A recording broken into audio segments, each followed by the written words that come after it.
mistakes: a failure of diplomacy, a failure to negotiate, a very harsh line against China, which is completely contrary to the actual needs of the planet, because we need cooperation everywhere.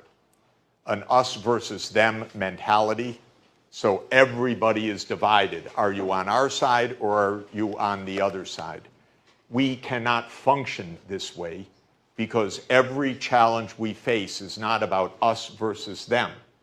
COVID was not us versus them. It wasn't about vaccine nationalism. It wasn't about accusations. It was about getting a pandemic under control.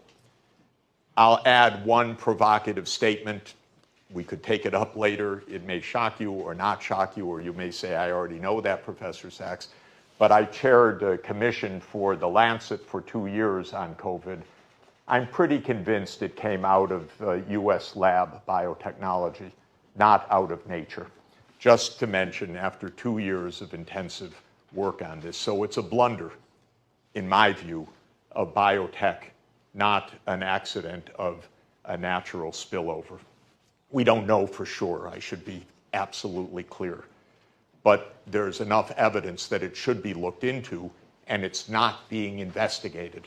Not in the United States, not anywhere. And I think for real reasons, that they don't want to look underneath the rug too much. Well, that got us into a tremendous mess.